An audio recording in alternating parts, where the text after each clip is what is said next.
I think we misunderstand the fact that sometimes we want God to take us out of situations.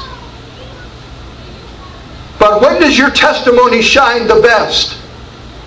When you're in a situation, right? When you're in a difficult situation, no matter what it is, and the people around you see that you can maintain that spirit of Christ-likeness, that spirit of joy, and that spirit of Christ living within you, no matter what you're going through, because His grace is sufficient.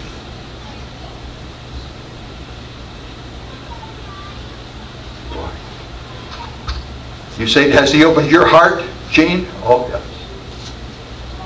6 years ago, I was diagnosed with cancer. They said I had 1 to 3 years to live.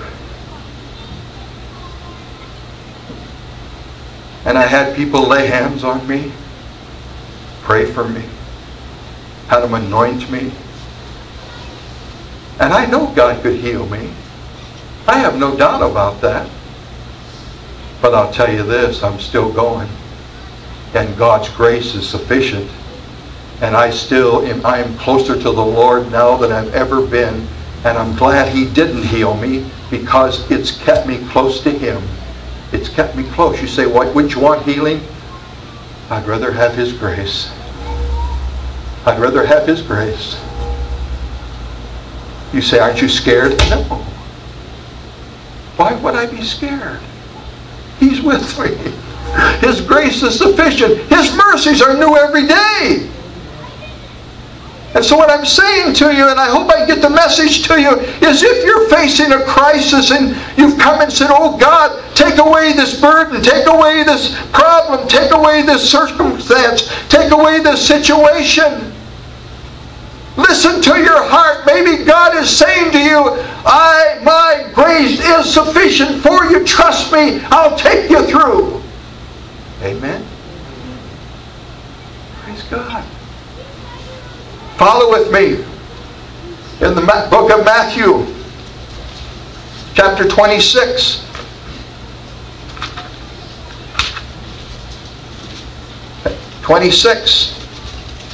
And I want to begin with it was verse 31.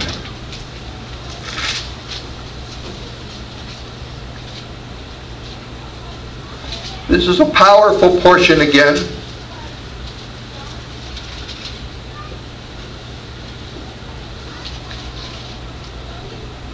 (31 through 35).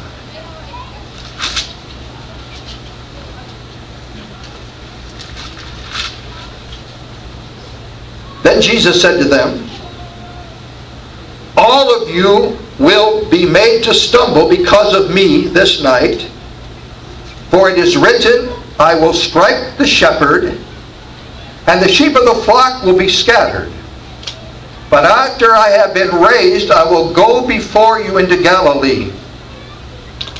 Peter answered and said to him, even if all are made to stumble because of you, I will never be made to stumble.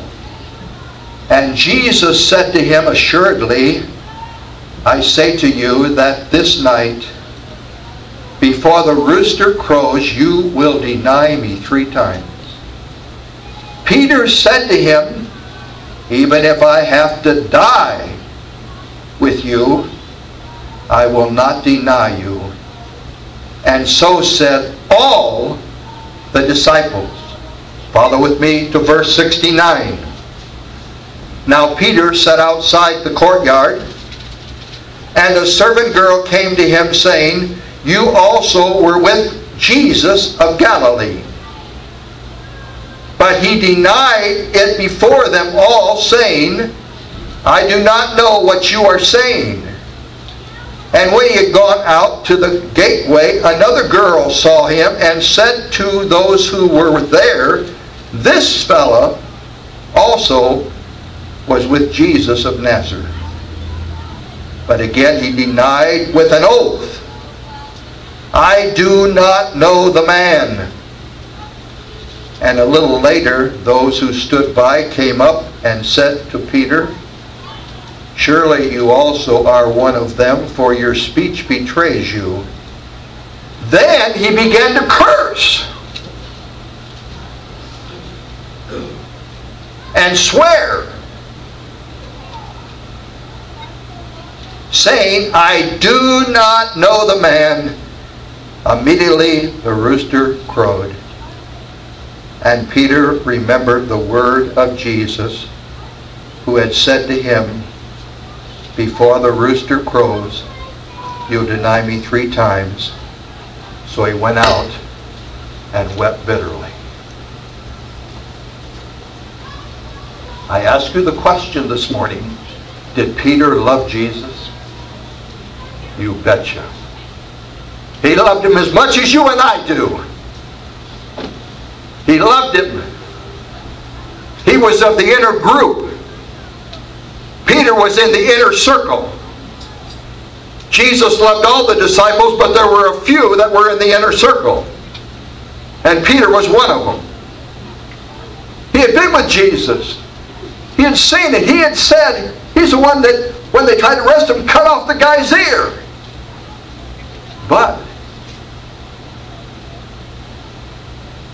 he understood in his mind, and he was determined in his mind that he would never deny him, right?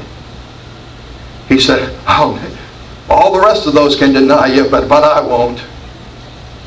And he said, "Hey, I'll even die for you, Jesus." You think he was sincere? Yes. I think his problem was he got overconfident. And I'm saying to you and I, and myself as a believer, don't get overconfident. Don't think because you've been a Christian for 10, 20, 30, 40, 50 years that you can face the attacks of this enemy and of this world in your own strength, in your own wisdom, because you will not succeed.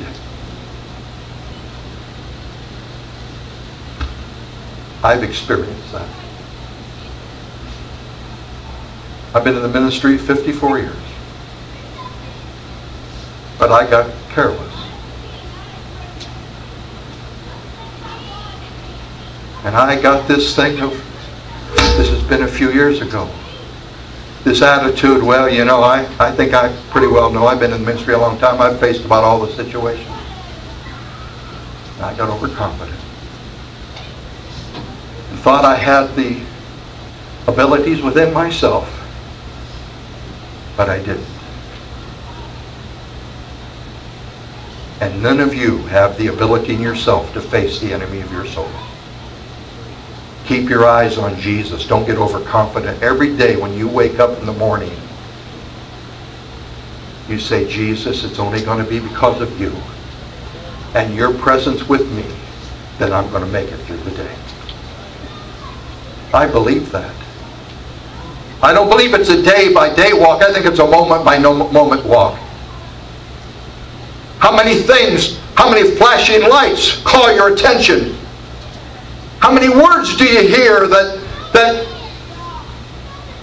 the world's all around us? We are a peculiar people. We're a chosen generation. We don't fit into this world, and if we do fit in this world, we got a problem.